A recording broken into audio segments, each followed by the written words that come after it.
Hello, I'm Sam from Flywheel, and this is going to be a series about the Frax app. And I wanted to make this series because the website can be confusing at times. Obviously, there is a lot of complexity that goes into how the pages are made. We're dealing with a lot of data. There's a lot of numbers. There's also a lot of products as well too.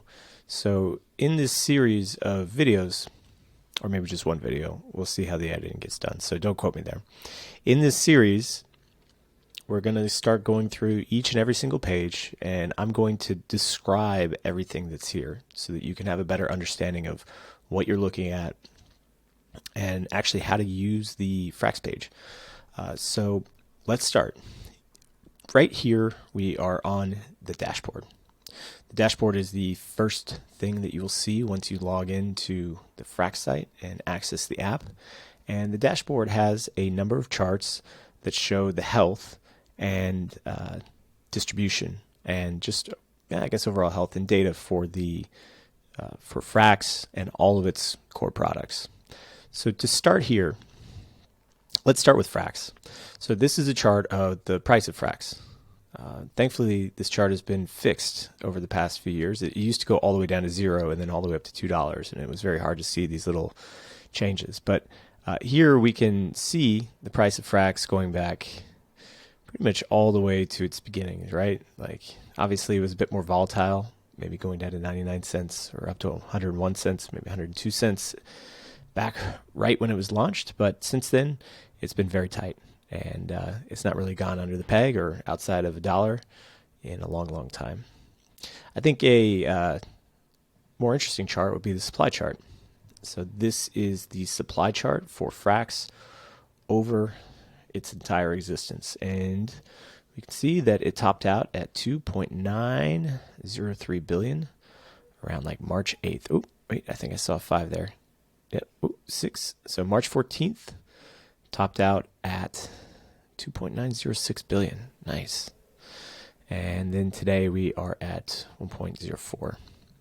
And then also we have market cap as well too. So if the price of Frax was ever to deviate away from $1, this would show the actual market cap. But it should really just match 1-to-1 what the supply is. The next product that's going to be here is Frax Shares. Frax Shares is the governance token for Frax, and it has a lot of rights when it comes to voting and also determining how the protocol functions.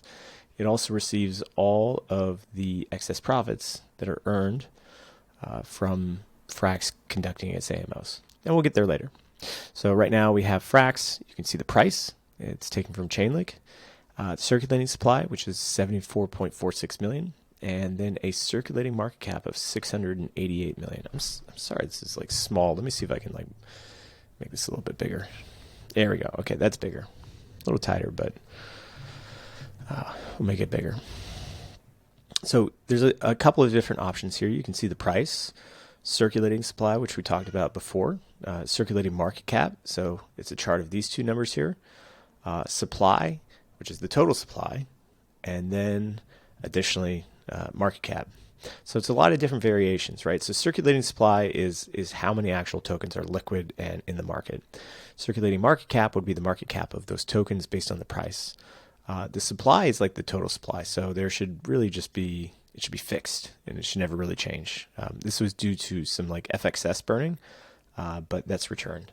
And also we can see here there was a time when we were burning FXS. We burned about 21 million. That's never coming back. We can take it back all. That shows it. We can see the FXS price going back over, peaking at like $39, somewhere around there, $39.27. And then bottoming out back here at like $1.56 back in June of 2021. All right, the next section that we can go to is the collateral ratio. So the collateral ratio is the amount of collateral that backs every Frax. So in this case, there is 92%. So for every $1 of Frax, it's 92% backed by a mixture of fiat-backed assets, and that's typically USDC. The other number is the decentralization ratio.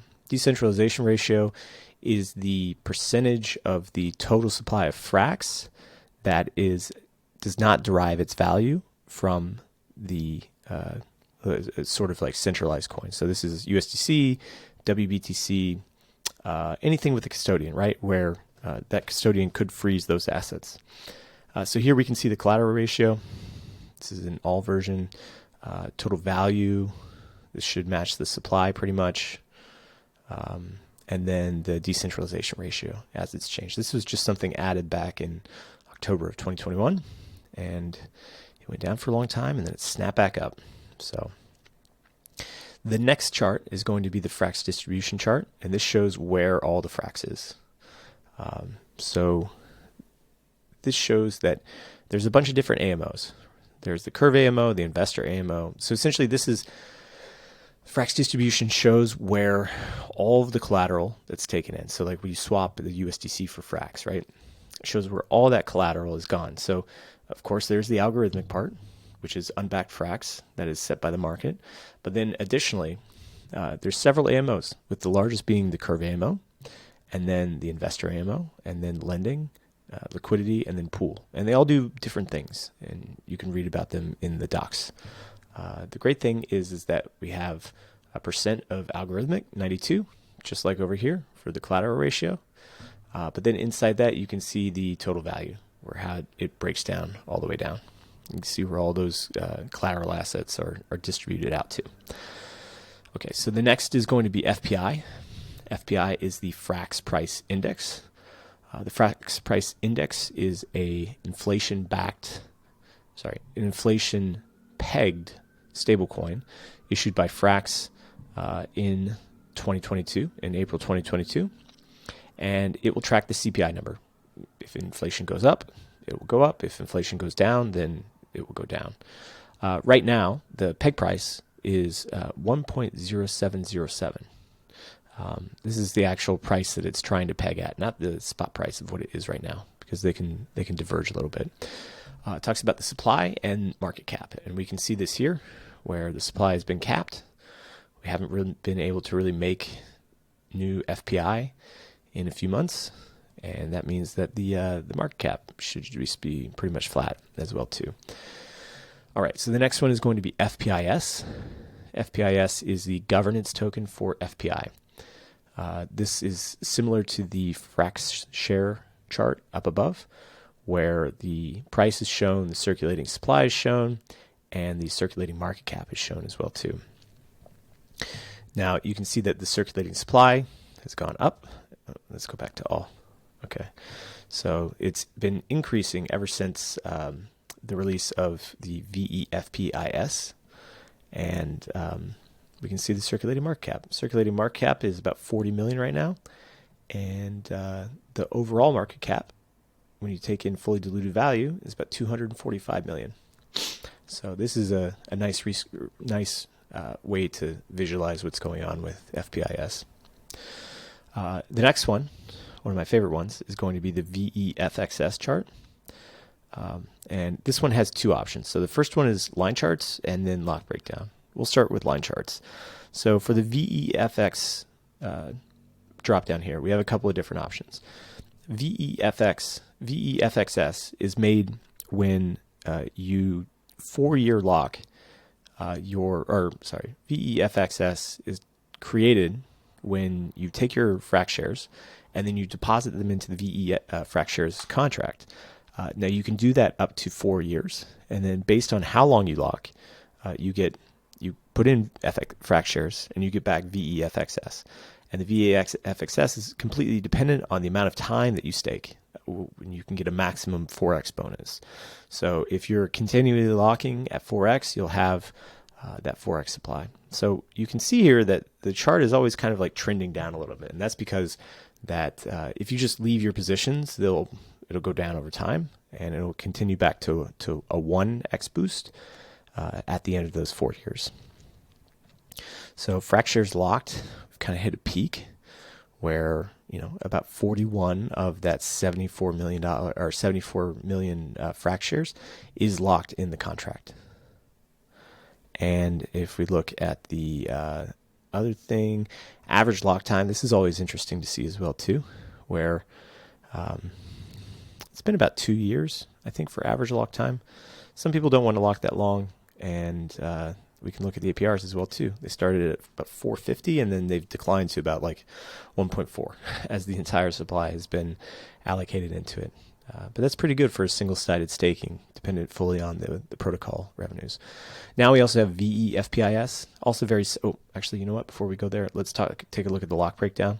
This one's always interesting because you can see by date how long the length of the lock is.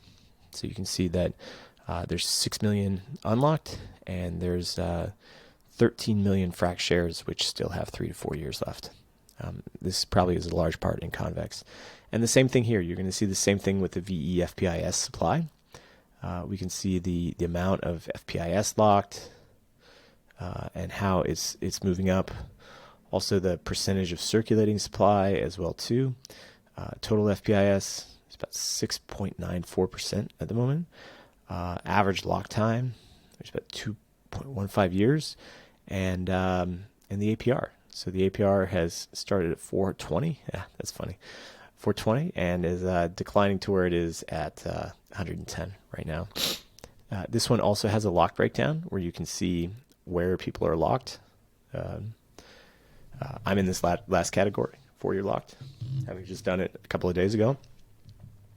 And so yes, so this is the dashboard. The other part of the dashboard is the AMO reserves. And this is a super important part of the data analytics for what Frax is doing. So remember how we talked about those AMOs, the investor, liquidity, curve, and lending? Well, each of them has its own sub-strategies within it. So liquidity has certain strategies, investor, curve, lending. They all have specific strategies. And this shows how they're allocated to each one. So for the curve one, which is the largest, with $700 million allocated, the majority of that is into the convex AMO. And the convex AMO is deploying that capital through convex directly into curve. The second one is just a curve where we deploy directly into curve without using convex. There's also a non-AMO part and a couple of other ones. I don't see the meta pool. No, okay, there is no more meta pool locker and no more staked out AMO. But this is similar for the rest of them, where you can see all the different strategies that we're using, how much Frax is being lent out, and the profits. Well, this is actually a really nice one as well too. So look at how Frax lent. That's great. It's made 6 million. This one's made 6 million. This one's made. It doesn't have the profits here, but this one has 178 invested, and yeah. So let's come back up here. We'll look at the all, and we can see the accrued profit that Frax has made. So starting at 0 or 1.14 million. We peaked at a total of 102 million back in April of last year. That went down with the whole Luna situation, and now we're back up to a total of $45 million accrued over that time period. Grand total is this the supply? I think this is the supply, right? So this is the supply of the AMOs that's been put out right now. It's about 1.047 million. And essentially, like, all the collateral in the Frax treasury should always be fully invested all the time. And so, yeah, so let's go back to dashboard. And so this is going to be the first 2 pages. So over on the left, we have dashboard here, and then we have AMO reserves here. And we've gone through both of those. Okay, so that's going to bring us to the end of part 1. This is quasi Frax 101. We're going to go through everything, show all the products. Let's go on to number 2. And if you like this, make sure you like and subscribe. All right, on to section 2.